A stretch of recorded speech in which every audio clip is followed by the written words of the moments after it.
welcome to One Cardinal, One Cup, and One Beer. We are in the second week of June. The baseball season is rolling along. The National League East, besides the Brewers, we're all knotted up a half a game behind each other. I mean, I see so many fans online complaining, we suck. This is the worst division.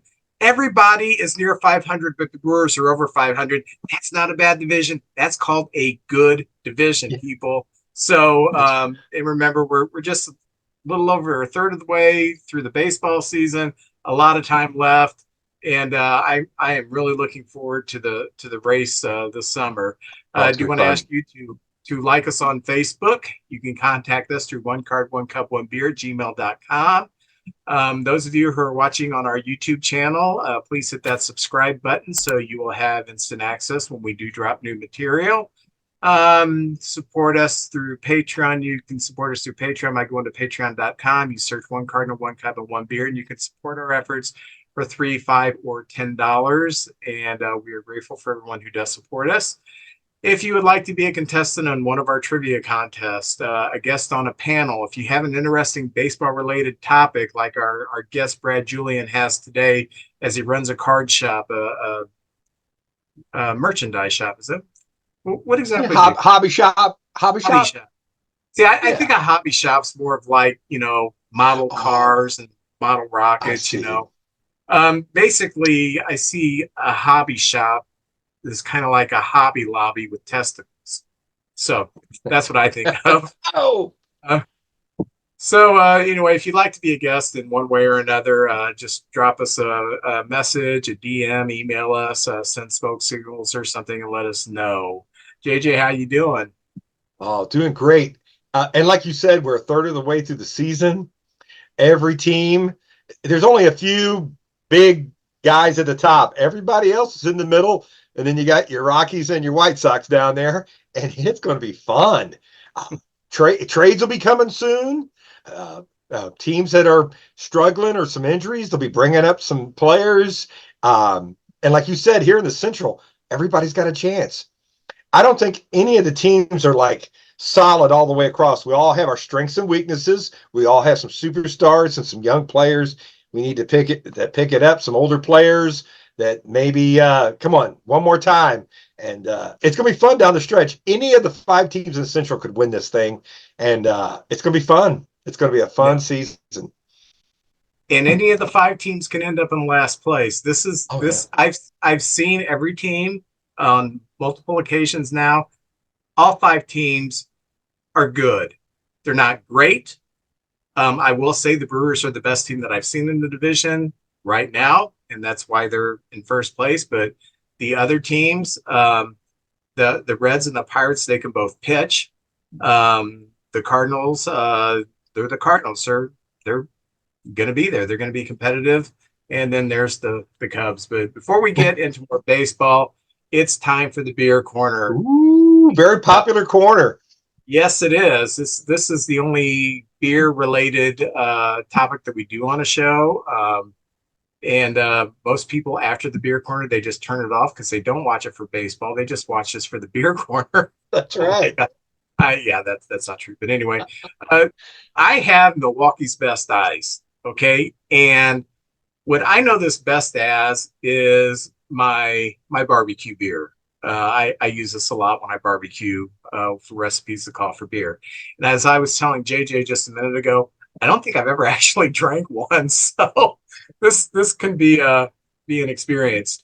A little history. Milwaukee's Best was first brewed by gentlemen, not Gettleman, excuse me, I said gentleman, by Gettleman in the 1890s in Milwaukee. And it was Milwaukee's Best was just kind of milling around, doing their sales. And then in 1961, Miller bought Gettleman, and they bought the recipe for Milwaukee's Best. It's a refreshing, smooth, highly drinkable ice lager. The temperature of Milwaukee's Best ice is lower to below freezing during brewing to form ice crystals that impart the beer's smoothness and a 5.9% alcohol content. Of course, Milwaukee's Best is a lager. and it is available in a variety of packages. And it won the bronze medal for American Style Specialty Beer at the 2003 Great American Beer Festival. And we were all there, so we saw it. And in the 2006 World Beer Cup, which sounds a lot more interesting than the World Cup of Soccer. Maybe not, I don't know. But anyway, I'm going to open this, and I am not going to put it in a. Whoa, look at that. It's attacking. That's called a mess. Okay. So I don't even know where's the opening at. I got to find the opening for this. Oh, yes. Now, was there other beers you used to cook with? Did this one all of a sudden become the one you cooked with?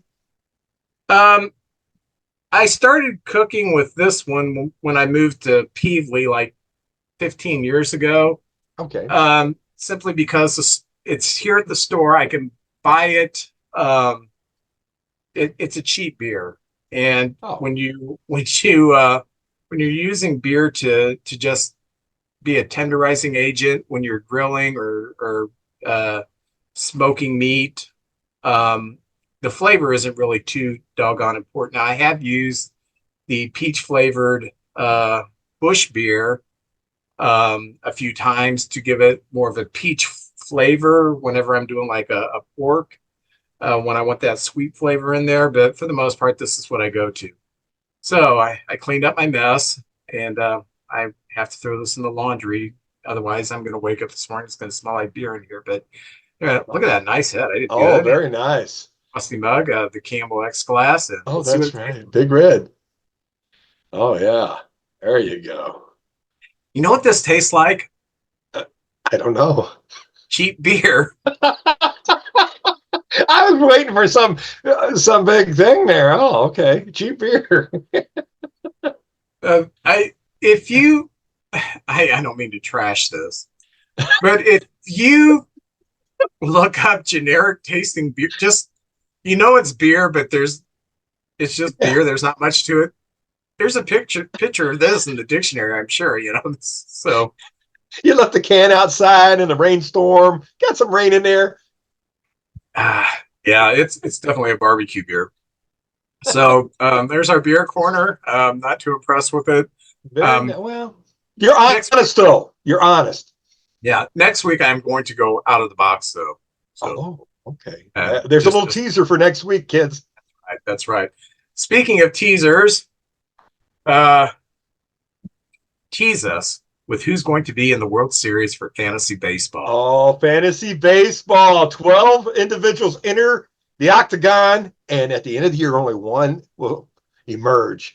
And it's been fun. It's actually sort of like the regular season. It's tightening up. We'll start over in the American League, and for the 8th week in a row, the Royals with Brody Jackson is leading the way. Very good. He was 3-3 this week, and he's in first place. But the Seattle Mariners, Andrew Gieselman, the beer man, speaking of beer corner, he's the beer man for the Cardinals.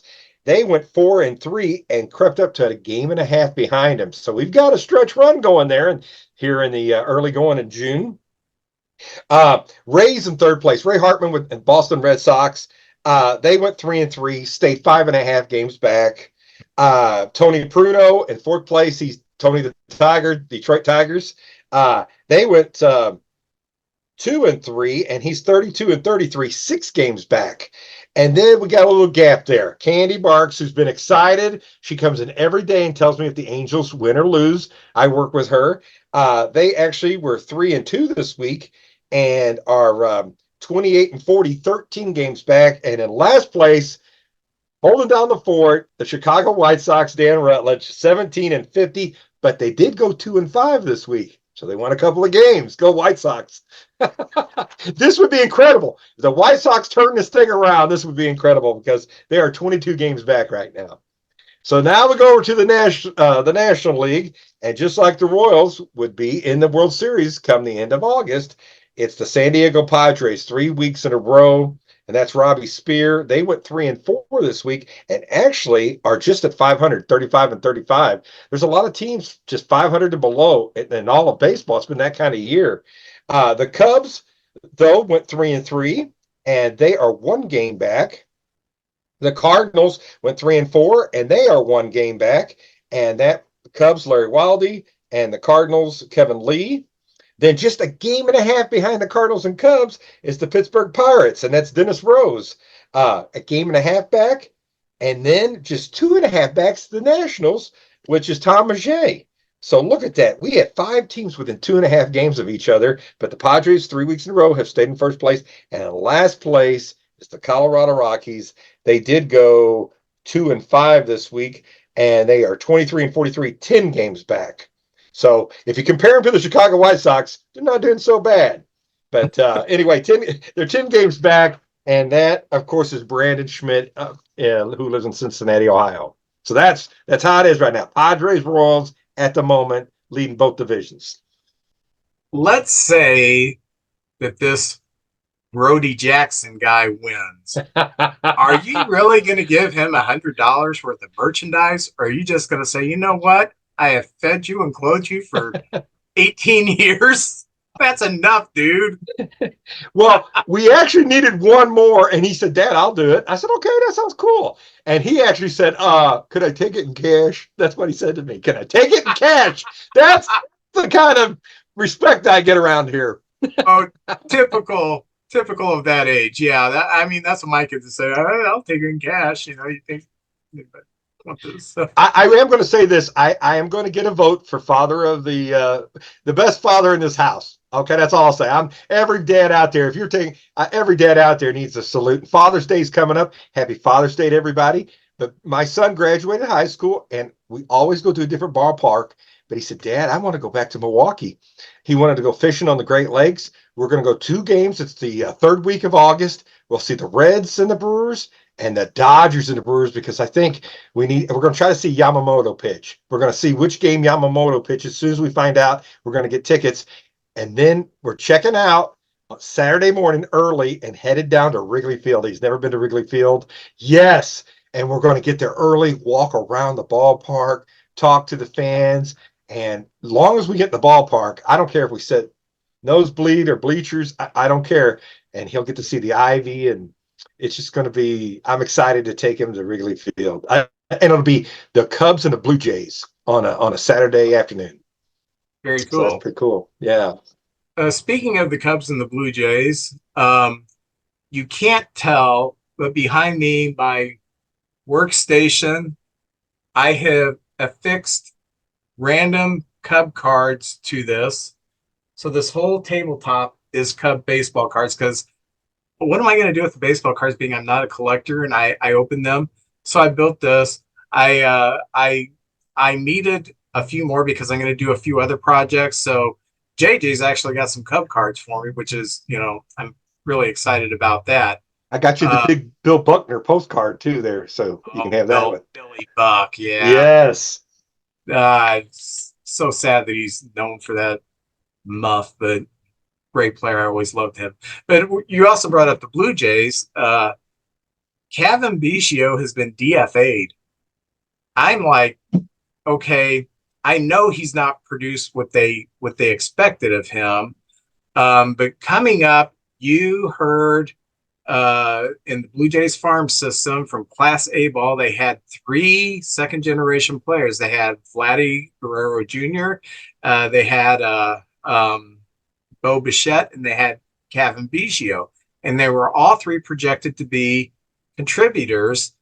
And I think they were all up by 2019. And Biggio had a decent rookie year. He got 5th in the Rookie of the Year voting. It was nothing special, but he did have a decent year. But he has kind of progressively gone downhill. And what's strange is, of those 3, he was the one that they believed was going to be the leader. Guerrero is kind of out there a little bit. And Bichette is kind of a quiet, keep to himself guy. Biggio is like his dad. He's got that fiery personality. So they did predict that he would be the leader of the team in years to come. But it's so hard to be a team leader if you don't have stats to back it up. it does happen every now and then. David Ross, when he was with the Red Sox, when he was with the Cubs, he was one of the team leaders without great stats. But that's very rare. Usually, your team leader is someone who is vocal, but backs it up with stats. Because when you don't have the stats to back it up, you're like a windbag. You're like other players. Why would I listen to you? You're hitting 231, so it kind of erodes your credibility. But I think, I mean, he's DFA'd. I think there's a lot of teams who would be interested in him. He could play third, he can play some short, he can play some second, and maybe a change of scenery would do him good.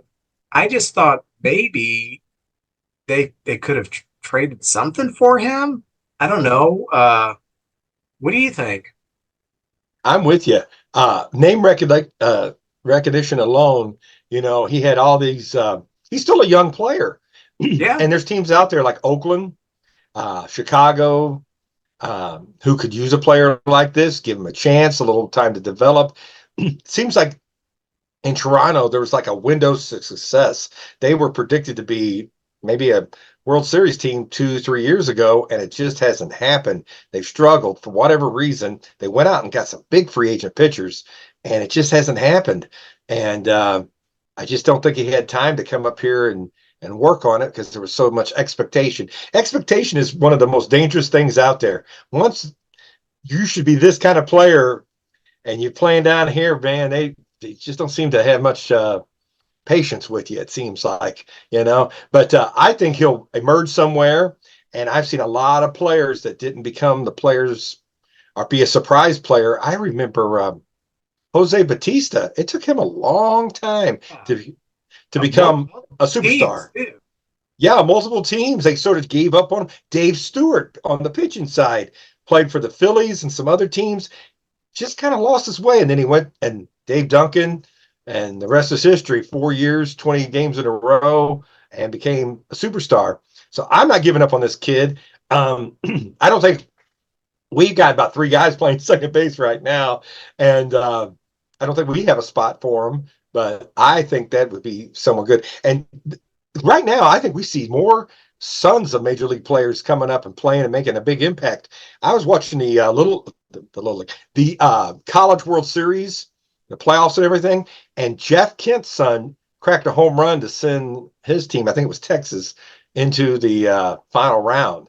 So there's more of them coming. A lot of big superstar players coming. And it sounds like Holiday's starting to light it up down in the minor leagues too. So look for him to come up soon.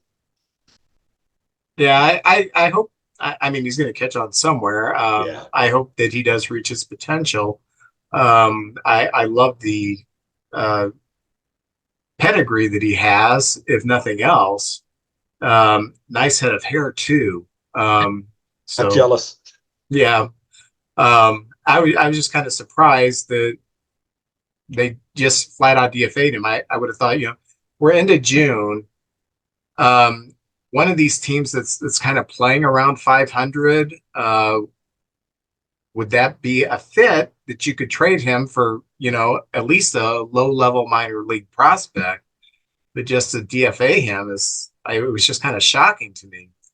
I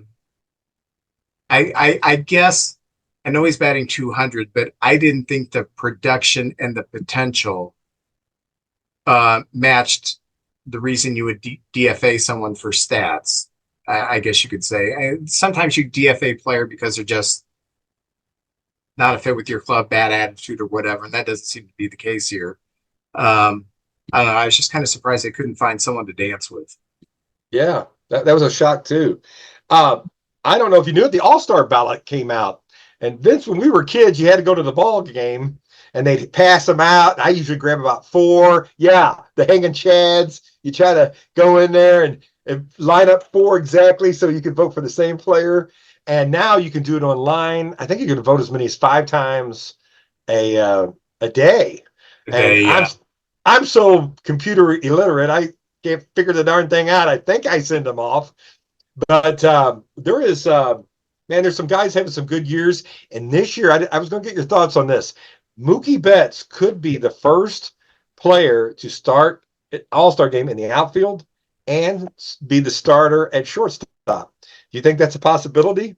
He's in LA. They got a lot of fans, a lot of people voting there. He's having a great year.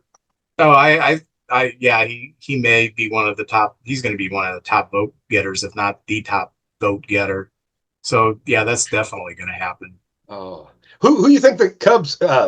Who do you think will? Because we at least get one guy on the team, both the Cubs and the Cardinals. Who do you think will are having the kind of year or will be the Cubs representative on the All-Star team? Well, Imanaga is Oh yeah, what he has maybe 4 or 5 starts before the All-Star game. He should be a shoo-in. He may be uh, looked at as a starter. I don't know. Suarez is pitching his head off and everything else, but Imanaga definitely. Assad, although he's cooled down a little bit, there's an outside shot there. As far as our position players go, the only one who is approaching what they should be as far as offensive is Suzuki, but he's missed this block of time. So it's, he's hitting the 270s. His OPS is good, but he missed that block of time. So 7 home runs and 20-some RBIs doesn't look too imposing. But he could definitely be chosen as one of the backups. But right now, I'm saying the only representative, and I'm speaking as a Cub fan, the only representative I see that should be on this year is Imanaga. And if Suzuki continues to his batting average continues to rise, he continues to hit with power. He could put himself in that conversation too. But as of today, Imanaga is the only representative I feel like we have. What about you? well, we don't get to vote on pitching and bullpens, but I think the only guy I see that is a kind of a sure is Helsley. I think he's got Oh yeah, 20 something 21. saves. He's looked good. He's on the final year of his contract. I think he deserves it. I mean, he's just been probably the brightest thing going on the Cardinals. Sonny Gray outside shot.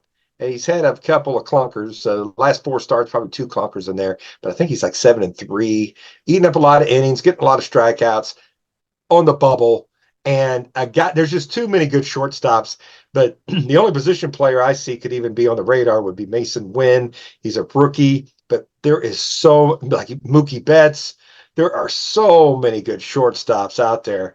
That's just a tough one to get, but man, that would be nice for a rookie to at least be in there on the 3rd shortstop or something like that. Or a lot of the veterans, they're nagging injuries and they set out the All-Star game, and you never know, he might slip in there and be like the 2nd shortstop or something. But he's hitting over 300. He's got about 8 stolen bases. Plays a great defense. Well, he makes a spectacular plays. Sometimes has trouble with the routine. But I really like that Mason Wood kid a lot. But right now, I say the only shoe-in we got is Helsley in the bullpen, and that's it. Yeah, I think that's fair. Um, I did pay attention to the World Series preview when the Dodgers went to Yankee Stadium, Ooh, and yeah. actually took 2 or 3 from the Yankees. And um, very seldom do you get the 2 best teams in the World Series. Doesn't really happen much because the playoffs are so expanded. You get the 2 hottest teams usually in the World Yeah. Series. But if I was a betting man, I would bet this is going to be. I'd put money that this is going to be our World Series. And the Yankees are a little beat up right now. So both healthy. I don't know. I watched the game last night, watched the Royals and the Yankees play, and I watched the entire game. And Seth Lugo, who was going for his 10th win, I was very interested in that. And Carlos Rodon, who was pitching his head off for the Yankees. So it was a great pitching matchup. And you know me, I love a great pitching matchup. Me So too. I turned the game on and I just sat out on the deck for a few hours and watched the game and had a great time. Um, the Yankees are impressing me. They won 4-2 last night against the Royals. They did lose 2 or 3 to the Dodgers, but last night Judge wasn't in the lineup. Stant wasn't in the lineup. Rizzo wasn't in the lineup, and they still put 4 runs on Seth Lugo. So that's a very dangerous team. So I couldn't say which team I think is better right now, but I, I hate to say this. If the Cubs aren't in the World Series, I would like to see the Dodgers and the Yankees. I would like to see that classic rivalry come back to the stage. Um, how about you?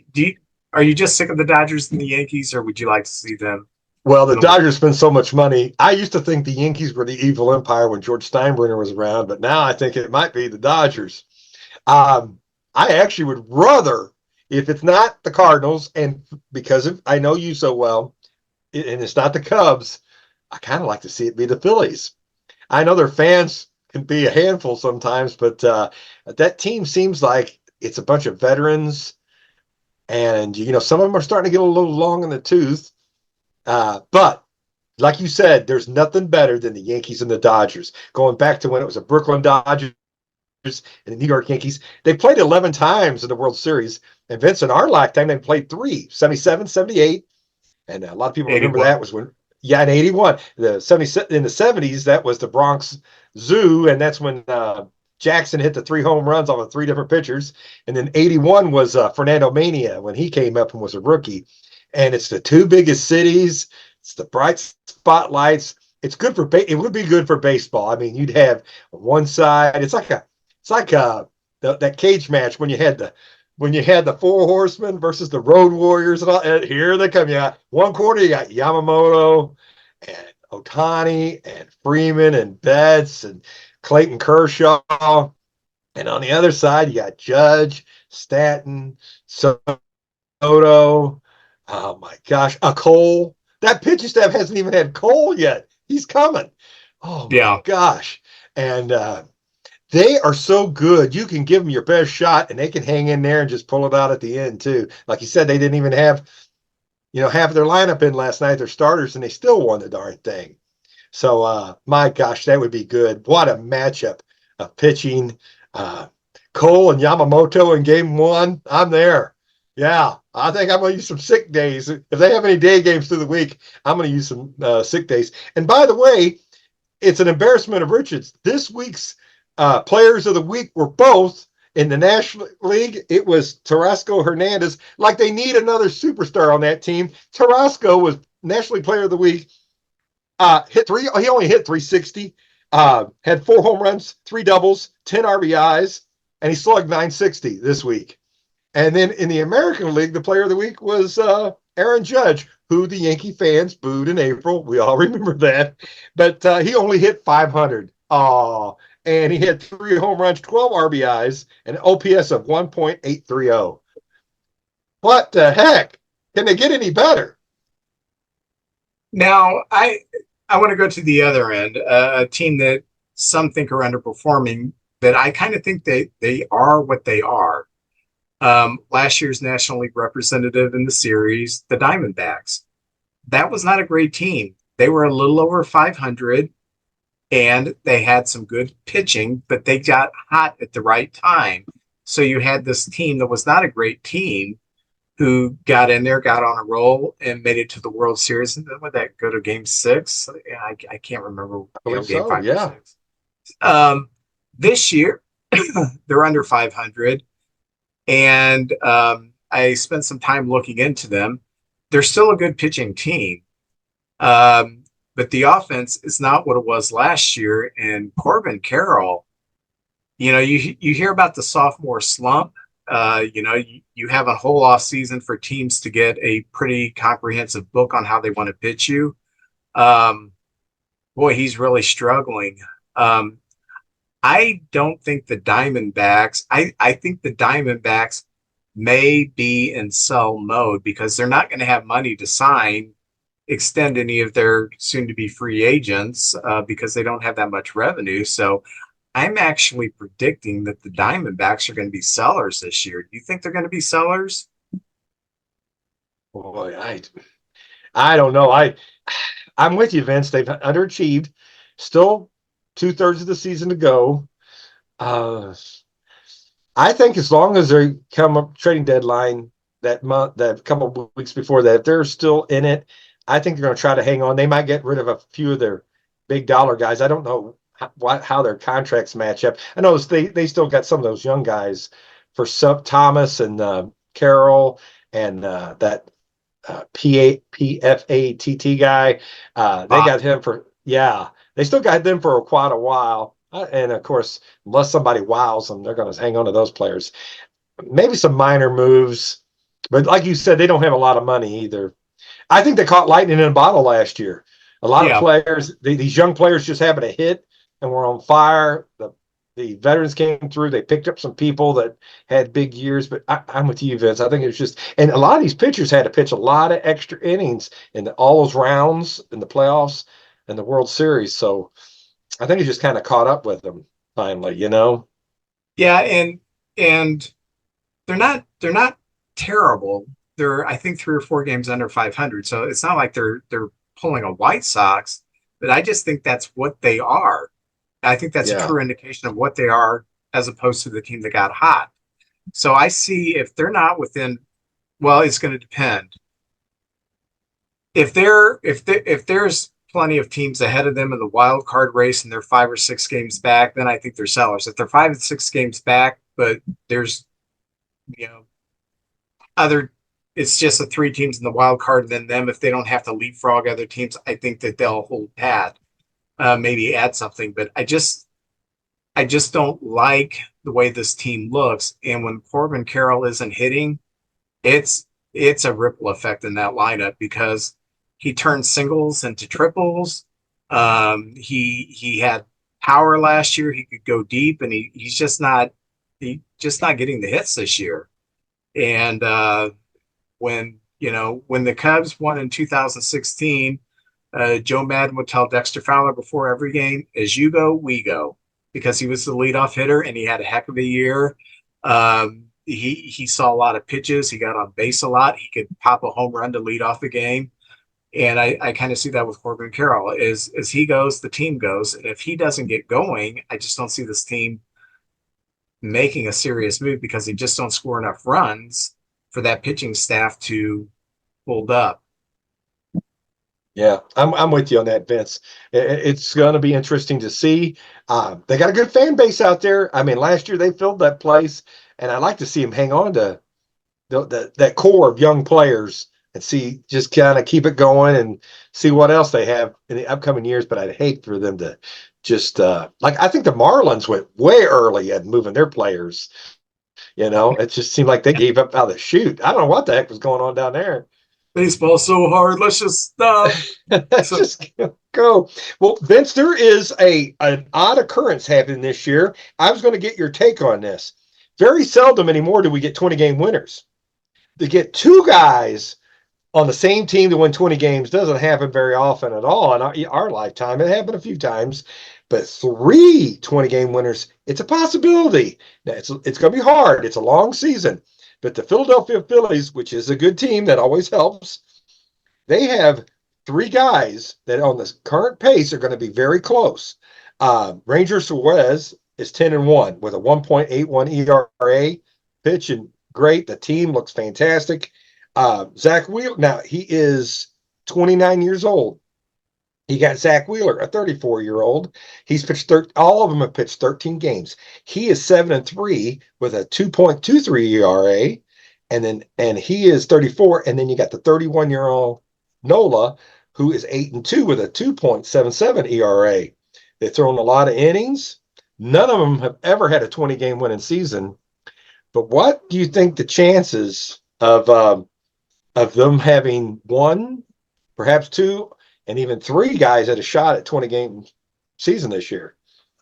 I think it's pretty good to have at least 1, maybe 2, possibly 3, because they're such a good offensive team. And if the Phillies score early in games and the starting pitcher can go the 6, 7 innings and they get a good lead, turn it over to the bullpen, it's almost an easy win. And that's one of the reasons why wins has kind of been, I don't want to say degraded, but there's not as much stock put in wins anymore because we know now that one year Bill Gullickson won 20 games and had an ERA of 3.99. There's just sometimes, and then like the year Gibson had an ERA of 1.12. He only won 21 games and he lost so many games, like Like 1-0, one run. 2-1. Yeah. He could have won 30 games if the Cardinals had a good offense. Of course, somebody had a good offense in '68. But you look at how they're made up of a lot of offensive players. If they score early in games, then that's going to benefit these starting pitchers getting wins. Um, so I think they got an excellent shot at one, a good shot at two, and maybe three. I see the wins as meaning you at least stuck around 5 innings. And the way they're pitching, they're going about a little over 6 innings each, which gives your bullpen more rest. Although I don't know if you heard today, but JT Realmuto is having surgery on one of his legs, meniscus tear. They predict he'll be out a month and a half, perhaps. They got a 9-game lead. No pressure. They want him healthy and ready for the postseason. And he's kind of been struggling with that tear because catching, you're squatting the whole darn time. That could affect him a little bit too, not having him behind the plate. But I think if you're going to do it, the time to do it's now. He'll be back by the 1st of August, perhaps, if everything goes good, maybe a little earlier. And I tell you what, we were talking Yankees and Dodgers. That Philly team is pesky, especially when you got to go in there and play them in the playoff situation. That's a crazy fan base. So if they could get, I'd like to see them get two. Now, 1971 was the year that Orioles had 4 20-game winners, and they were fantastic. So anyway, but I think it's just going to be fun to watch to see if they can pull that off. Maybe get a couple 20-game winners in this day and age. That's quite an accomplishment. Yes, yes, it is. Any other general talk before we get into our teams? Well, I got one thing. I've been collecting a lot of St. Louis Browns things, and a name that kept coming up. I've got some of my Browns bobbleheads back there: Sisler, Don Larson, Marty Marion. I got a Ty Cobb here in the middle. So I've been kind of collecting that. There's a name I kept seeing come up, and this is a great trivia question. First, I'm going to show you this 1952 Bowman. There he is, Ned Garver. That's Ned Garver. I've always heard him mentioned with the St. Louis Browns. He has not had a bobblehead yet, but Ned Garver, and I'm a big fan of these postcards, and these are both signed by him. I think he passed away in 2017, but there he is in his Browns uniform. And I just wanted to put a little spotlight on him. He went into the Ohio Hall of Fame for athletes over there, the Ohio Baseball Hall of Fame, Ned Garver. And Ned Garver, this is the great trivia question, Vince. He is the only guy in the history of baseball to win 20 games on a team that lost 100 games. He's the only guy to win 20 games on a team. The team lost 100, so they only won 61 games. And no, it would have been 54. So it was 1951. So there was only 154 games. He won 20. There was enough rainouts that day. That year they lost 97. He won 27 on a team that lost 97. They only played like 156 games that year because there was some rainouts or something went on, but they missed 5 games in a schedule. So they never officially lost 100. They lost 97. That's a great question too, because they were a terrible team in 72 and Carlton won 27 on a really bad team. But Ned Garver, 1951, won 20 games with a 3.73 ERA, had a nice career, played 12 seasons. He played 5 with the Brownies, and they weren't very good. And actually, the year before that, 1950, was actually even better as far as win, losses, innings pitched, and ERA. So anyway, I just want to bring spotlight on the St. Louis Browns and kind of keep their memory going and on a great pitcher, because if you win 20 games and a team that only won 54, that's pretty darn good. Yeah, yeah, yeah. Every time Ned Garver is brought up, this is because I grew up in the 70s and 80s and watched Saturday Night Live. I think of Fred Garvin, male prostitute. That's a wonderful tribute to Ned Garver. If you've not seen Dan Aykroyd do Fred Garvin, male prostitute. You have to watch it. It holds up great. Oh, oh, that is classic. That is Um, classic. so what's going on in Cardinal land? Well, we got up to 500 and now we're struggling. We're playing about 2 games under 500 and kind of hanging there. We had, it seems like after that road homestand where we went 7-1, we went on the road and we played. We went to Houston and we just won 1 out of 3. Last week when we taped, we were going to play Houston and on June 4th, and we lost 8-5. And this was Palante's second start as that fifth starter. The first start, he was nails. Shut out the other team. Did a great job. We thought, oh, yeah, this is just what we needed. And he had a horrible start in his second start. He only went 3 innings, gave up 6 runs, 3 walks, 1 K, and his ERA is 6.18, and he's 1 win, 2 losses. So, we thought, oh, just everything was going to go good, and then everything went bad. So he's had 1 good start, 1 bad start. But in that game, the bullpen, who has been the best part of our team, I truly believe that, and that's because a lot of our starters are going longer. The bullpen went 5 innings and gave up 1 run, no walks, and 4 Ks. And The in that bullpen's been day, solid for you guys. yeah, and last year that was a big problem. We lost 28 games, at the end of the game in save situations. We blew 28 saves down in late innings. And this year's been it can't get no worse. Well, I guess it could. Visit the Chicago White It can Sox, I always get guess. worse. But it can always get worse. But the bullpen that day was Alehi, who's done a very solid job. Libator, who's much better in the bullpen. Fernandez, the Rule 5 guy we got, and he's kind of closing out games when Helsley's not available. And then Roy Chart, this kid that came up from the minors, and he's been okay. But in that game, Wynn went 3 for 3. He got his 3rd home run, he went 3 for 3. In that game, he got his 3rd home run. He now has 8 stolen bases, 21 RBIs. He's moved up to the leadoff spot, and he's really been sparking the team. He's confident / a little cocky, and I like that out of a leadoff man. And in that game, Burleson, Wynn, and Gorman hit home runs. Burleson's 8th, and Gorman's 14th. So Gorman has gotten red hot with the power. Wednesday, the final game of the with the Astros, we win that game 4-2, and we salvage 1 game of that series. Michaelis had a quality start. Michaelis, he's kind of on and off. He'll give you everything he's got, and he's just a good starter, a good number 3, maybe a number 4. But he went 6 innings that day, and 2 earned runs, no walks, 3 Ks, and his ERA is 5.32. I know that doesn't look good, but when he's on, he's doing great, and usually has 1 bad inning that kills him. He is 4-6, and then the bullpen just shut him down. 3 innings. This is our A lineup in our bullpen. Jojo Romero, Kittredge, and Helsley got his 20th save that day. Anything else I need to say about that game? But in that game, both teams only got 5 hits. It wasn't like we lit up the place. And Arenado got a 6th home run, and the Cardinals are now 29-31. All right, we'll take it. Well, then we get the Rockies, and I know I was listening to a lot of radio, and people say, "Oh, the Rockies, we're going to fatten up on them." And let me tell you, the Rockies, they're not that bad. They got some really good, solid players, a very good shortstop. I'll go over some of their players here in a little bit, but anyway, we lost 2-3. And we had no errors, which is good. And they have this kid, Michael Toglin, who stole a home run from a Carpenter out in the outfield. And this kid, he was making diving catches, some great throws on the infield.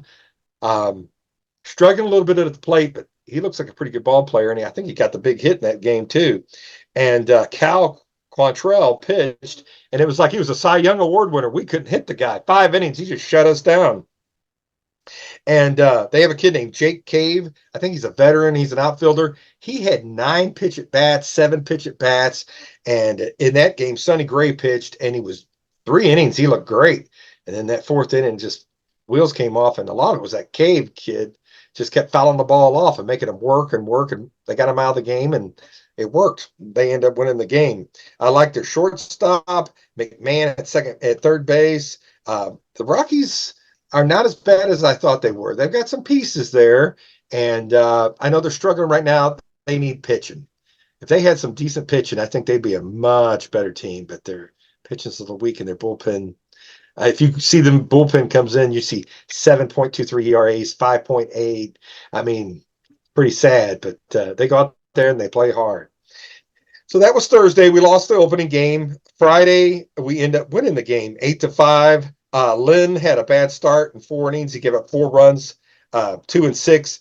The bullpen came in 5 innings, 1 earned run, 1 walk, 8 Ks, and JoJo got the win. And I'm glad to see that because we got him from Philadelphia, and he's done a really good job for us. He was hurt a little bit last year, but he's been one of the big pieces in our bullpen. And in that game, Lynn got 6 strikeouts, and he is now 7th all-time in Cardinal history in strikeouts. He passed up Jesse Pop Haynes, who was not particularly a strikeout pitcher, but played like 21 seasons. And so he amassed a lot of pretty good long-term statistics with the Cardinals. So anyway, Lynn passed him up, and that's good to see. If you're in the top 10 on anything on your team, be it the Cubs, the Pirates, the Reds, the Cardinals, a team that's been around forever, that's quite an accomplishment right there. And let's see. Donovan and Burleson each got 2 hits, and Carlson got 2 hits in his first RBIs of the season, 3 RBIs. And Vince, this is a big time for Dylan Carlson. He came up as a big prospect for the Cardinals, and he just hasn't been getting it done. And now with Edmund hurt, Lars Newbar's out of the lineup, he's getting some playing time. And he's a pretty good defensive player, but I think this may be, he's going to have to come in and show what he can do while he's got the opportunity, because I think once Lars comes back, if he's not hitting, he may be relegated to the 4th outfielder or going back to the minors or traded at the trading deadline, packaged in some sort of deal. So I'm pulling for Dylan Carlson. I've been a fan of his. I think he's got a lot of talent, but he just hasn't hit very good. And it comes down to switch hitting. He wants to be a switch hitter, and I don't know this for a fact, but a lot of fans would like to see him. I think the right hand, if he bats just right-handed, he's a much better hitter. But he's just wants to be a switch hitter, so we'll see. He may switch himself out of St. Louis, so we'll see. Saturday, we lost 5-6, and all these games were competitive. It was Larry Walker bobblehead day, and I didn't go to the game. I was asked to go, and a friend picked me up a Larry Walker bobblehead. So I want to thank Miss Pam Thurman out there. The Elks a bunch of Elks went, and she got an extra one, and I appreciate that. We had 2 errors by each team. Cal Gibson pitched 6 innings, 3 earned runs, so that was a quality start. 2 walks, 7 Ks. And Kittredge, who's been used a lot. I think they've been overusing him. This happened one year when we had Gallegos, Hicks, and Helsley, and they just used those guys to death, and they were worn out by the end of the summer. Kittredge, I think, is fantastic, and every time I brag on him, we were at that Met game, I said, this Kittredge is a real good pitcher. Wham, 2-run homer. So I'm going to keep my mouth shut. He's pretty good, but they're using him, I think, a little bit too much, depending on him more.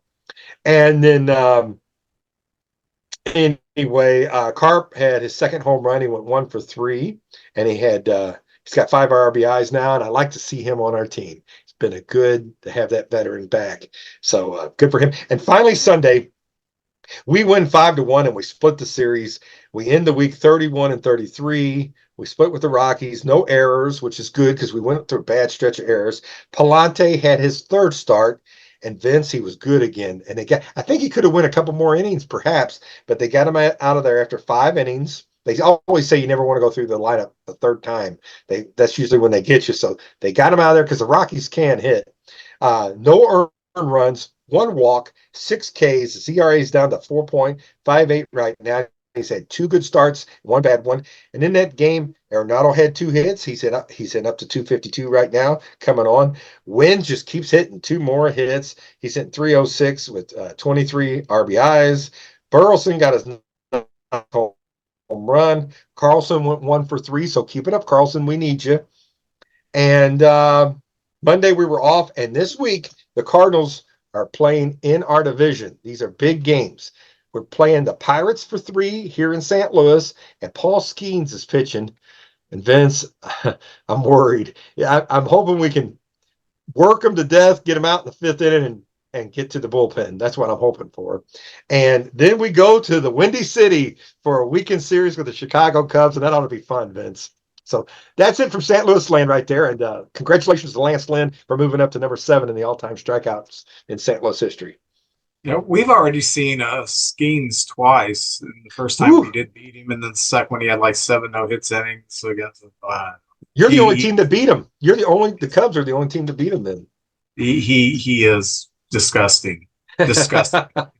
It's almost not fair. So, all right, in Cub news, start off, Nico Horner got hit in the hand the other day, and he does have a slight fracture, but they said that he will be in the lineup tomorrow. So apparently it's something that he can still have full range of motion with his hands. There are so many bones in the hands that, sometimes the fractured bone isn't something that hinders you. So, but I heard that they're not going to IL him, that he will be in the lineup tomorrow. So very good. Transactions this week. Jordan Wicks came back from the DL, and Porter Hodge was sent down. I thought Porter Hodge did a pretty good job for us, but our bad pitchers, Hendricks and Smiley, we can't really send them down, so sorry, Porter. But Wicks, it will be interesting to see if we do eventually move him back into the rotation, which I'm sure we're going to, because Ben Brown has been put on the IL, and nothing major. And I just heard this right before I came down here, and I didn't have time to write it down. I don't remember what the issue is. I think maybe it's a back issue or something with his leg, but it's nothing serious. And the only reason they're putting him on the IL is because he's on an innings limit anyway, so might as well IL him. And with Wicks coming back, you've got that starter going in his slot, so it's not that big of a deal. I do think that Brown is eventually going to be in a high leverage situation in the bullpen. That's where I kind of hope he ends up. We did bring up Brewer back up, who's pitched really well for us. So that's about it with transactions. We do need a catcher. So if anybody knows of any catcher who could break 200 and throw out like one guy a month, send your resume to the Chicago Cubs. And I don't care if it's a little league catcher, man. Just send your resume in, try to get a tryout, see if we can do something. Our catching stinks this year. Gomes is so bad at the plate. And Amaya, Steve Lake, yeah, get Lake back. Amaya is a good backup catcher, and he's doing the bulk of the catching now because he's hitting like in the 198 range, and it's just a bad situation. Catchers. But let's get into the games, okay? The Cubs, after such an abysmal 2 weeks where we went 1-5 and 2-4, we are slowly crawling out of it. We went 3-3 this week, which is very good.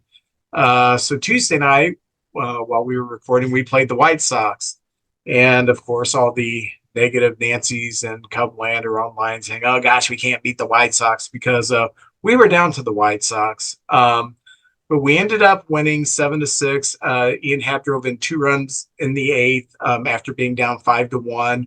We came all the way back and won. Happ drove in 2 runs in the 8th, and we won. Morrell had a couple of hits, including his 11th home run. Wisdom came off the bench and hit a pinch hit 2-run home run, which was really cool. Ian Happ, 3 hits. So we have some players who are starting to heat up, which is good because our offense had been really, really bad.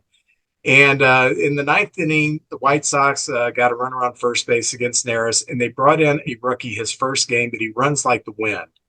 And, of course, he steals second base.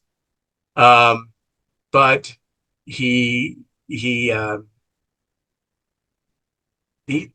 he stole second base, he got picked off on second base. You don't see too many guys get picked off second base. Neris picked him off. It was called by Gomes that, hey, he's got too big of a lead. Swanson slid behind him, and it wasn't even close. So That's how it's going for the White Sox this year. You know, you get the Yeah. speedster. You're only down by one run in the top of the ninth, and then he gets picked off second base.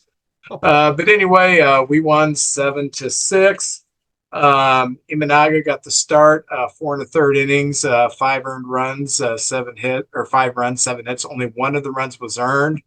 Um, Luke Little got the win. He's now 2-1, and Neris did get that save, his 8th of the season. So the next night, we're playing the White Sox again, and we're down again 5-1. It's like, oh my gosh, we're down again 5-1. But I'm still going to watch this because we're playing the White Sox, and they're going to find a way to lose it, and they did. Anything's possible. Yes. We had Swanson had a couple of hits. Talkman had a couple of hits, and after coming all the way back at 6-6, bottom of the ninth, we Talkman on the second pitch. Parks one into the bleachers for his first walk-off home run, trotting around the bases. The place is going crazy. And Tyone pitched 5 innings and gave up all 5 runs. But after that, Hodge came in, shut him down. Smiley had a shutdown inning. Wisniewski pitched 2/3 of an inning, did give up a home run. And then Neris came in and got the win. So then we go to Cincinnati. We're feeling pretty good. We've won 2 in a row. And our first game against the Reds, we lose 8-4, and we really did not play that good. Suzuki and Morel both hit home runs. Suzuki had a couple of hits. Aside from that, we just didn't hit Hunter Green very well at all. Assad pitched 5 2/3 innings, gave up 5 runs. Not a great start. Could have been a little better. He seems to be that pinpoint control that he had at the beginning of the year. It's not like every pitch is off, but he seems to have every now and then that cutter leaks over the heart of the plate, and he just doesn't throw hard enough for them to swing through, and they're putting it out of the ballpark. So he needs to rectify that.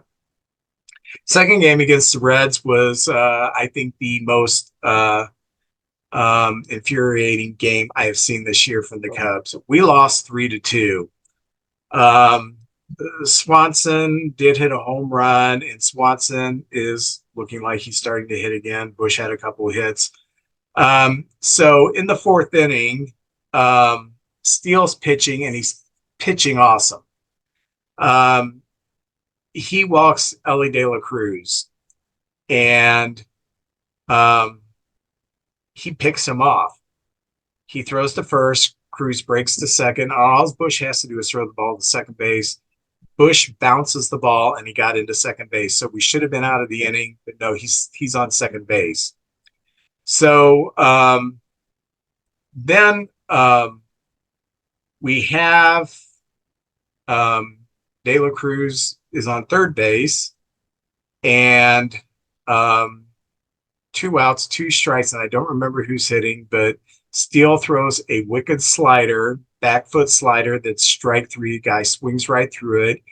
And Amaya, knowing that this pitch is going to be a back foot slider, you've got to be prepared to slide over to block it. He doesn't. He just backhands it. And of course, it goes to the screen, and De La Cruz scores. And then the next guy gets a hit and another run score. And that's how we lost the game 3-2.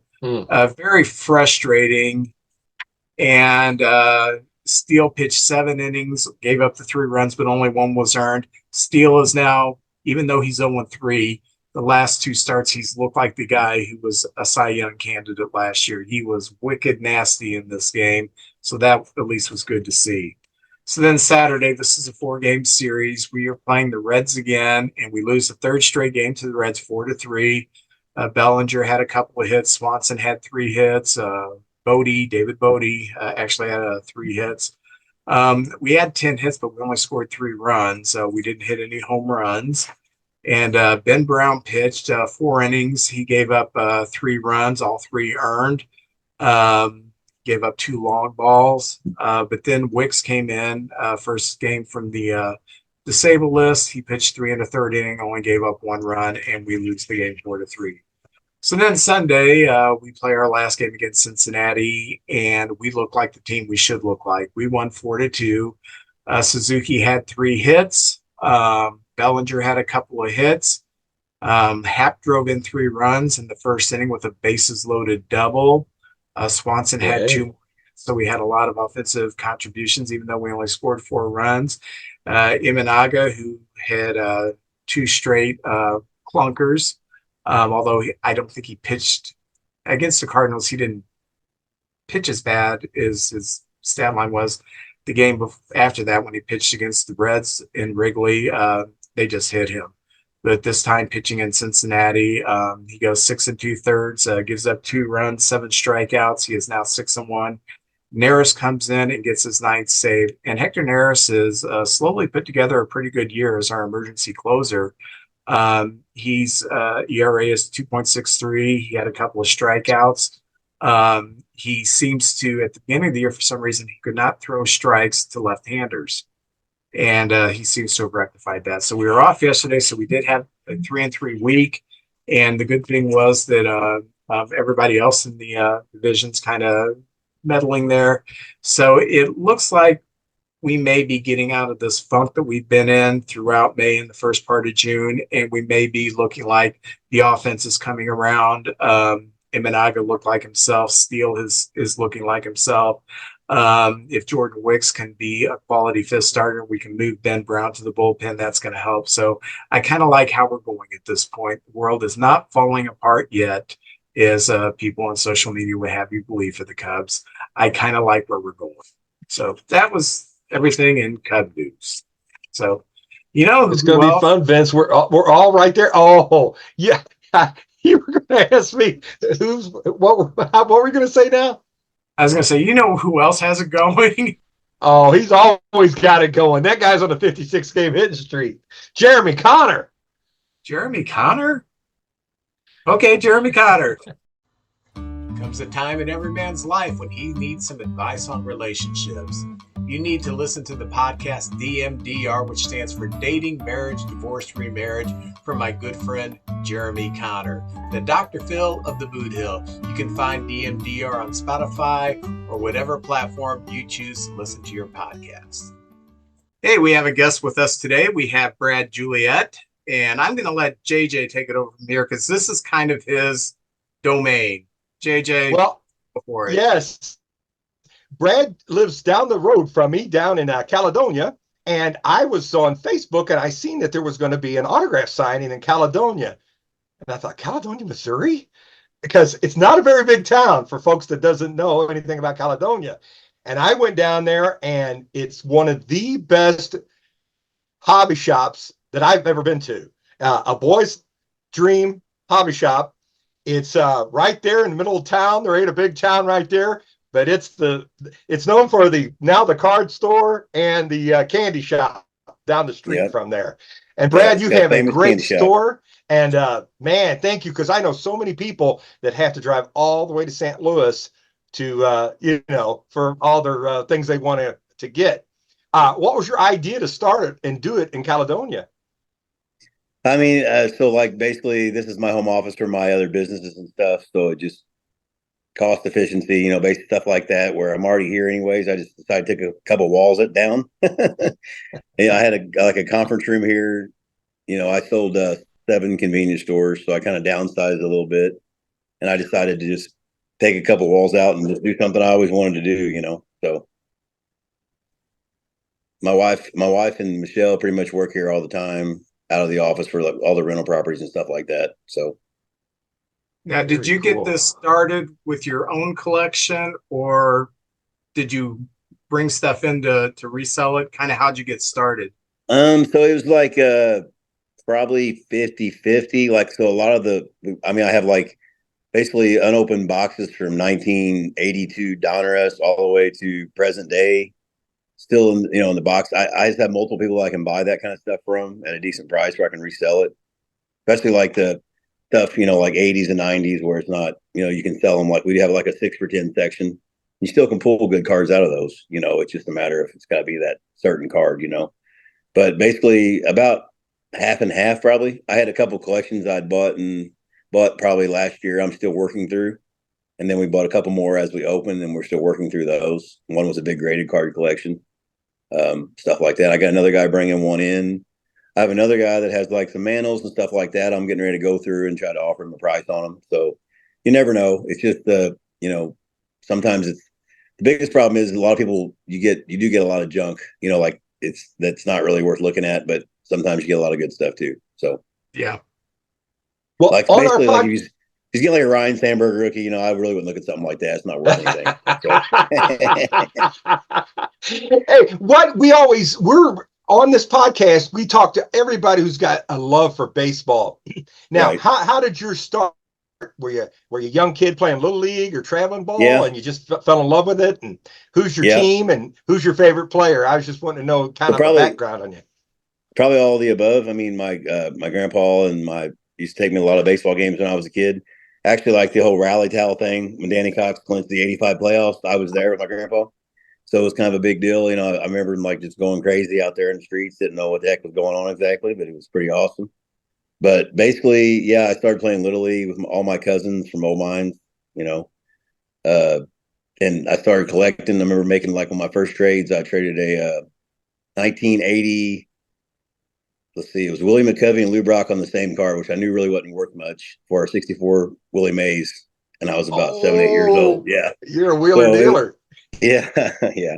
But I just all the above. Like pretty much, I love playing baseball. I love cards. I had an obsession as a young kid, and then stuff like that. I actually I had a neighbor when I was like 10 years old. I had a lot of the early '80s, which was like Cal Ripken and Boggs and Sandberg, and this guy had more like Thurman Munson, stuff like that from the '70s. So we were just kind of trading. So I might have had 4 or 5 Ripken rookies. So I did a lot of trading with this guy. It was kind of fun, So yeah, there's a passion there for that. Yep. So I imagine you have stuff that's private that you won't sell. Yeah, I have a pretty big tobacco collection. I have a few of them I can like just I don't know. I have like a Cobb 5, a Matheson 6, a Johnson 4. Just multiple cards like that. Just stuff like that. I like to keep. I know a lot of people think that tobacco cards eventually, when the older people like me, I guess, die out, they're not going to be as collectible. But I'm not. To me, it always resorts back to the older cards because there's such a mania for the new cards. I feel like that it always kind of corrects itself. Resorts back to the Manals and stuff like that. That always kind of seem to hold their value somewhat. So the biggest thing I saw is the craze for all the new cards. That's why I feel like it always somehow goes back to those older cards. They've done a good job of putting the little pieces of the bat or the uniform or the autographs. That's what I like, the autographs. Yeah. Now, I'm going to brag on you here. Your shop is the best shop I've ever been to. I brought Tony Pruno down, and Tony's been on here, and he showed us his man cave. And I tell you what, you had stuff for him. You had stuff I like. I always come in and try to throw a few players at somebody, and they may not know who they are. You knew exactly. We both have a love for Ted Williams, and you've got, I thought I had a nice Ted Williams collection. Let me tell you, his private Ted Williams stuff. I bow to you, sir. I bow to you. But your signings you've brought in Caledonia, you've had Andy Van Slyke and Vince Coleman down there. I mean, these are creme players, which I was like, Vince Coleman?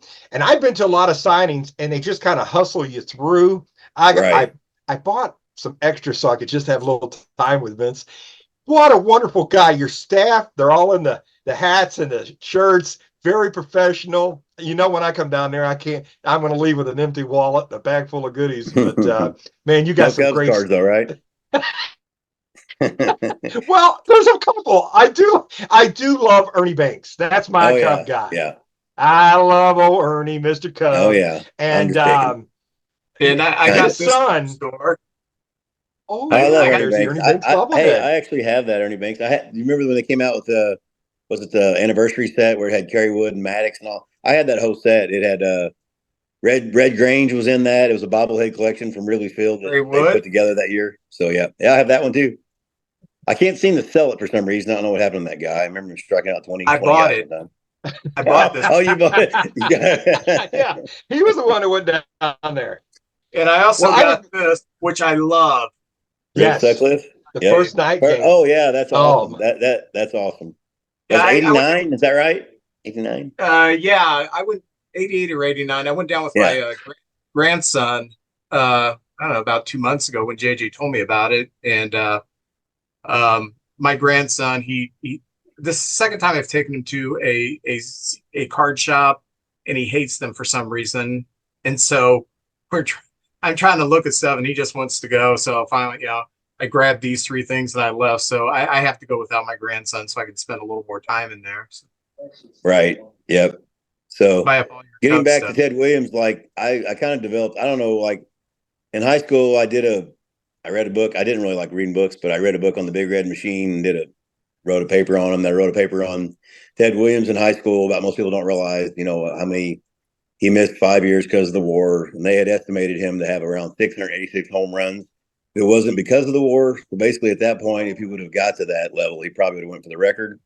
So there's like, I don't know. I just kind of built, I was kind of always obsessed with stats in general. So that's kind of where it transferred over with him, getting on, he got on base 48% of the time. I mean, he's just a crazy, unbelievable hitter. So I think the best with power and batting average and everything. yes, I think he yep, absolutely was the best yep. myself. I mean, the only thing I would say is, he said it himself that he wishes he could have played against all the Negro League players. That way, it would have been. But he was a big advocate for that. He's pretty much the one that kind of got Satchel Paige and those guys in the Hall of Fame. So a long Yeah, time ago. in his acceptance speech, he mentioned those guys. I Right. remember that. I love Ted. Yeah. Man, there's nothing not to like about Ted. Yeah, I'm with Yeah. you. Yeah. So yeah, he was awesome. He was my first guy that I just loved, and I fell in love with Griffey in high school early. I don't know what it was. I maybe just this flair and the way he played the game. He was always happy and everything else. So modern day players, I mean, I really like Bobby Witt Jr. a lot. We don't have the best team in the state, unfortunately. Yeah. So at That's least it seems true. that way. I know. But I anyways, know. And yeah, I noticed you guys know Dylan Coleman because yep, I got a autograph and a rookie card of his Prism, which I didn't even know yeah, that brand, but I yeah, picked up a couple Coleman cards, and you got that big Houston Astro picture right, on the wall, which I didn't know was him until I was told that was Dylan right. Coleman right there.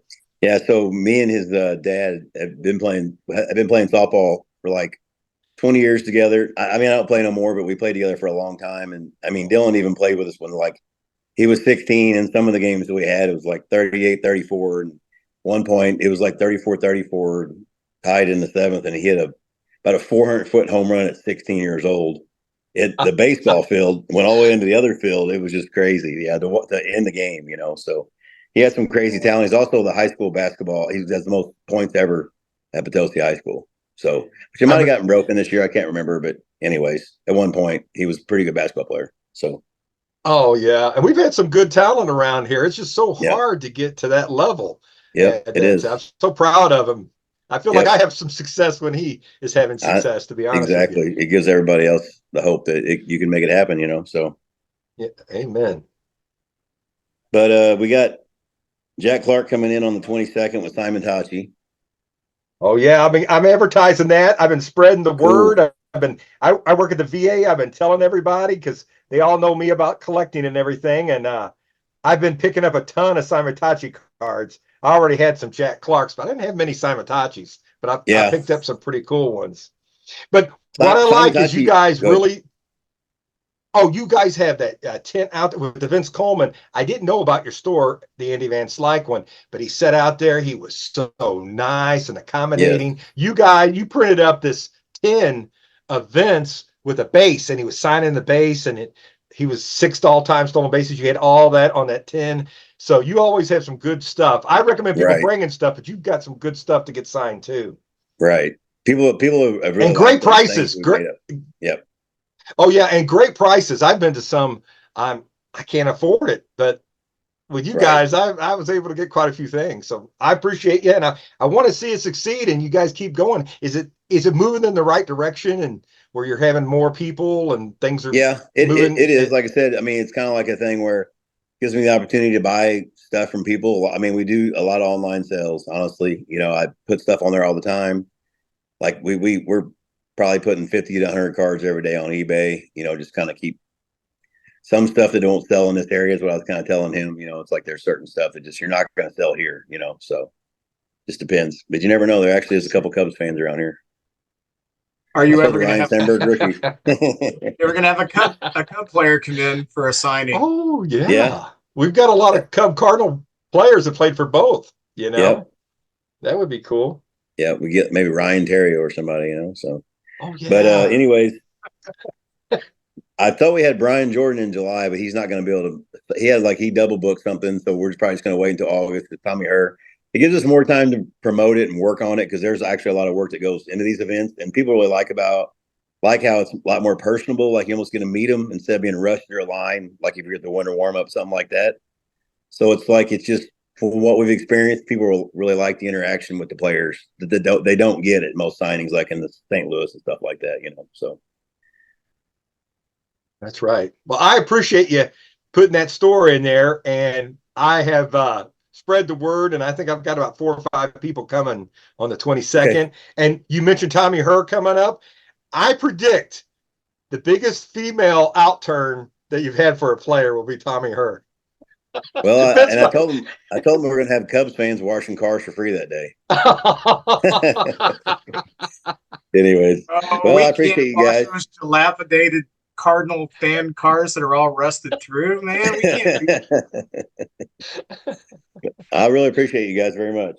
Well, for those of you who are not near Caledonia, those who are more in the city or those who may be in Chicago, it's a really cool town to visit. There's all kinds of attractions there for a town of what, 500, 1,000, I don't know, 200. Yeah, there's between the few of the towns, there's about 1,500 people in like a 5-mile radius approximately, but there's a lot of state parks around here. The downtown area, the ladies work like super hard on bringing people to the town. They do a great job. It's pretty awesome. So there's Council Bluffs State Park. I mean, there's just a lot of stuff to do, even during hunting season, there's all kinds of major places like that to hunt and stuff like that, so. Yeah, it's a really cool place to visit. There are accommodations there. Like you said, the state parks, Elephant Rock's not too far from there. And then you also have the shut-ins not too far from there. It's just a really cool town to go visit. And now that the card shop's there, it's even more reason to go visit. So you can drop your wife off at the candy store and hang out at the card shop. So that was the theory, Yeah. My wife, before we knew there was a card shop, before there was a card shop there, we used to go about once a year just to, experience the whole thing. But now we'll probably go about twice a year because, you need some Cub fans just walking through the door. Oh, yeah. I love all fans if they're buying something. What's your hours, Brad, so everybody will know when they can come out to the store? Are you open 7 days a week or? We're open 7 days a week, primarily because even if something happens to me or TJ have to leave, my wife and Michelle are here. So they're more than happy to check somebody out. If something happens, we have to leave for just a second or whatever. But like 10 to 7 Monday through Saturday, and then we're open 12 to 6 on Sundays. All right. Yeah, but pretty much we're pretty much here by 8 and 9 o'clock on Monday through Friday, Monday through Saturday. So, if we're not here, one of the girls are here. Somebody's more than welcome to walk in and check the place out, so we're here working anyways. So very good. Very cool. Well, we do want to thank you for your time. Keep up the good work. And, I can tell people all the time, maybe we'll see you Sunday. I know we'll see you because, JJ is, I can't believe he's not there 7 days a week. I go every other week. I can't. I'll spend all my money. I go and my wife only lets me have a couple my allowance, and I go down there. So the most common thing that people say when they come in here, and it's so funny, man, I'd really like that card. My wife would kill me, and I'm sitting there going, golly, it's pretty funny. I'm like, well, my wife don't say too much to me about it. I bought some pretty expensive cards, but it is pretty funny. Like a lot of guys, it's always like, my wife would kill me if I bought a $1,000 card. I'm like, well, it's Mickey Mantle though. She'll get over it. Oh, that's right. So, yeah. You've got a Tom Seaver, a picture signed by both guys. Ryan and Seaver. Ryan. Yep. And I want that so bad, but I'm going to wait. Maybe around Christmas time, Santa will be good to me or something. That's a really good one. That's a great one. So yeah. That's a classic right there. Yeah. Yeah, because Seaver and Ryan were just teammates right before that. Before Ryan, he got traded to the Angels. Oh, that's right. That's right. Yeah. I'm gonna advertise that one more time. September 22nd, 12 to 2. Get there early. There's usually food out there, and it's a good time. I met some people from Lake of the Ozarks that came in for the Vince Coleman signing. Great folks. We just talked baseball the whole afternoon. Yeah, we had one guy who was 2 hours away and heard it on the radio and turned around and came back. He was over in Illinois somewhere. It's pretty awesome. So that is cool. All right. Great. I Baseball's appreciate you alive guys. and well. Yep. Thank you. Thank you, Brad. All right. Thank you guys. Appreciate All it. right. Let me Bye-bye. next time I'll come back on. All right. All right. For Tommy Her. Bye. Yeah, that sounds great. All right. Thanks, guys. Appreciate it. I don't care where you're from. If you need to spend a night in Caledonia, it's a fun town. And hit Brad's shop. It is cool. And if you got kids who are into video games, they also do like video games, use video games and stuff like that. So it's not just a card shop, and that's why I guess it's called more of a hobby shop. But just a lot of fun. Brad was a great interview, and we will be seeing him down the road because he's a great interview. We like great interviews. JJ, what are you opening up? Well, speaking of Brad's hobby shop, I got a pack of Top Series 1s. And this may be my last set. Series 1s I open up because Series 2 came out Monday. So this weekend, I'm going to go try to get some Series 2 to open up. So that's what I'm opening up, 2024 Series 1. And what do you got today? I've got Dondrus. And it's one of those deals where I have to open the package because they don't put the year on it. And so this is 1989 Dondrus that I am opening up. Ooh, all right. Well, I have, speaking of the devil, Mr. Suzuki from the Cubs right there. Looking good. Red batting gloves. That's a good picture right there. I love these 2024s. Michael Massey of the Royals. And they're going for a ground ball. They caught the ball on the bounce right there. Very nice. Tampa Bay Rays. Aaron Silva. I do not know this guy. He looks like he's in a City Connect jersey right there, though. A lot of the cards this year have the players in their City Connects. Yeah. Toronto Blue Jay, first baseman, outfielder Spencer Horwitz. I have never heard of a Mr. Horowitz in the MLB, but there you got one right there, taking a cut. There you go. Yeah. Oh, you might have heard of this guy. He's got an MVP. He's on one of the best teams in baseball. The Yankee fans boom in April. Mr. Aaron Judge right there. Probably watching one of them go over the wall. Yes. Yes, very nice. I love the NY. That is such classic right there in the corner. I'm trying to acquaint myself with the Oakland A's players, and I know just a couple of them, but this one here is a catcher first baseman, Tyler Soderstrom, and the classic green and gold, green and yellow Oakland A's uniforms, a rookie card. Right there you see the little rookie badge right there. Now, wouldn't you like to hear the Doors do a song about him? Tyler saw the storm. Do, do, do, do, do. Very good. Hey, Weird Vince. Take that, Weird Al. We got Weird Vince here. Colorado Rocky, Daniel Bard. I have actually heard of him, and he's in that City Connect jersey. You got the mountains right there. Yeah. San Diego Padre. That team's talented. I don't know why they're not doing it much better. They're just a 500 team right now, but look out, they may wake up. But Trent Grisham, a outfielder, yeah, again in the City Connect jerseys right there. We have Kansas City Royals. I love Brad Keller right there. Yeah, the Kansas City Royals. Great staff. And finally. Oh, yes. I'm telling you what, that's a fun team to watch. It's good for Kansas City, too. They're going to be in it, I think, all the way to the end. And then speaking of the devil, here's a highlight. Desert Dance-Off, the Arizona Diamondbacks. Two of their players last year kind of celebrating, it looks like, after a win. They haven't done much of that this year, but maybe the best is yet to come. So yeah. Right there. And that's my pack right there. All right. Well, I will remove the wax. Yes. Of course, we have. I predict one Hall of Famer in there. There's our puzzle piece that will eventually be Warren Spahn wearing the old Milwaukee Brave yes. uniform. Yes. Uh, Classic. for the Twins, closer, very good player, also pitched for the Expos and the Mets, Jeff Reardon. Oh, yeah. I was just thinking of him the other day. Very good reliever. Former All-Star catcher for the Oakland Athletics, played with their World Series teams in the late 80s, Terry Steinbach. Oh, yeah. That's a good card right there. I like that picture. One year he made the All-Star team and he has hit like 200, and then he hit like a home run in the All-Star game and got the All-Star game MVP. Really, really weird. Pitcher for the Braves, and I think one time was the pitching coach for the Cardinals, Derek Lilliquist.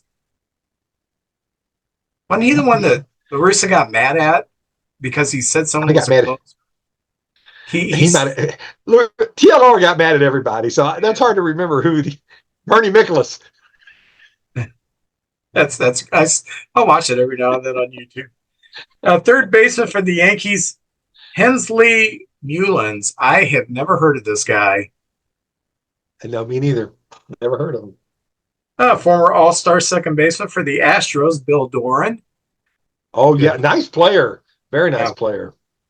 And for the Twins, left-handed pitcher. I believe he won a ERA title. Yes, he did. He won it in 88, the year before this 89 season. Alan Anderson. I didn't know that, Vince. That's a great trivia. ERA title. I didn't know Previous year, his ERA was over 10. Of course, he didn't have very many innings. And the next year won the ERA title. And then he went to rode off into the sunset, I guess. The first autograph of a Major League Baseball player I ever had, Chris Spire. Really? That's your first one? He was playing for the Expos. Oh, be darn. Hall of Famer, outfielder, shortstop for the Milwaukee Brewers, Robin Yount. Mr. Brewer right there. The great Robin Yount. Rated rookie who had a decent career, Eric Hansen, pitcher. Yeah. Nice career. Rated rookie pitcher for the Cardinals, Chris Carpenter. Do you remember that one? I remember that Chris Carpenter. Not the Chris Carpenter, but the other Chris Carpenter. Yeah. Yeah. He was around for a couple of years in bullpen, I believe. Decent pitcher at this time for the Yankees, Charlie Hudson. I thought Charlie Hudson was a white guy. Are you sure that's Charlie Hudson? Yeah, he pitched for the Pirates, and then he went to the Yankees. Yeah. Maybe I'm thinking of Tim Hudson. Yeah, Tim Hudson's white. Infielder for the Giants, fourth infielder, also played for the Brewers. Ernie Riles, Ernest on the card there. Ernie Riles. Oh yeah, a good fourth outfielder, man. Okay.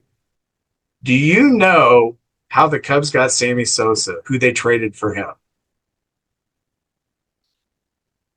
They got him from Texas. So who went to Texas? Rafael Palmeiro? No, the White Sox got Sosa from Texas. The Cubs actually made a trade. Who went to the White Sox? George Bell, maybe? George Bell, very good. George Bell, former All-Star. Very good. He 1 year. Yeah, I think he won the MVP 1 year. But George Bell played 1 year for the Cubs, and then they turned around, traded him to the Sox for Sosa.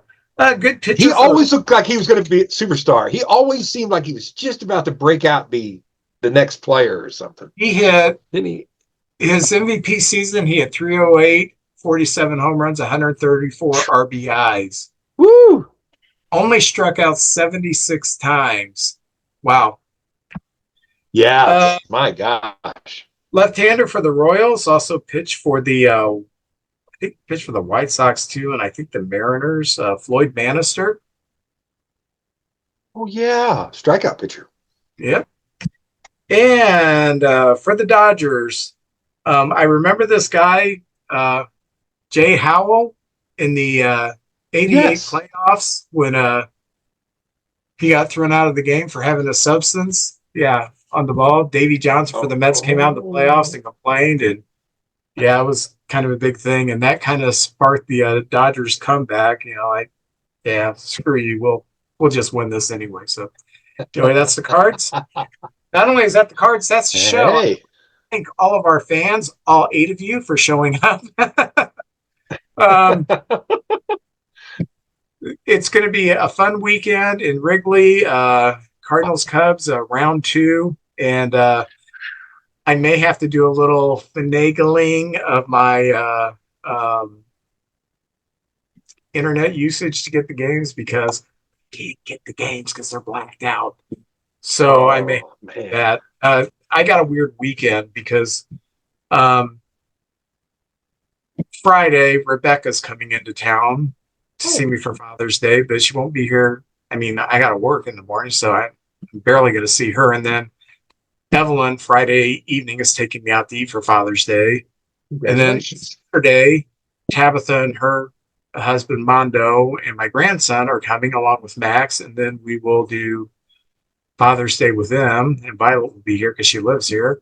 And then Sunday on Father's Day, Violet is making burgers for me. So I kind of got like 3 days of Father's Day. Just kind of, you're getting pampered. That's what happens when you have 5 kids. And you can only have 5 kids when you look like this. I like your Alfred E. Newman hat. By the way, I love your Alfred E. hat. Very cool. I love this hat. I got it on Amazon. I'm a huge Mad Magazine fan. Grew up. I used to tell people, the way I became warped is because I actually grew up reading Mad Magazine and the Bible. So that kind of produced this. Yeah. Hey, yeah. By the time I graduated from high school, I had read the Bible cover to cover 3 times. So. And Mad Magazine a few times too. Oh yeah. So, and I want to say the Bible has dirtier stories than Mad Magazine ever did. So. Yeah. All right. I don't mean to offend those of you who are practicing. No, I love Mad Magazine. The folding at the back page, you fold and it's a different picture. All their spoofs, Spy versus Spy, all the great stuff, man. That was great times. One of my favorite cartoons in Mad Magazine. This happened in the 90s. I don't remember which episode, which issue, but it was kind of like their twist on Bible stories.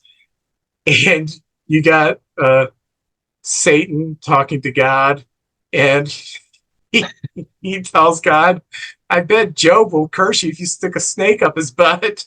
And God says, okay, you're on, hornhead. All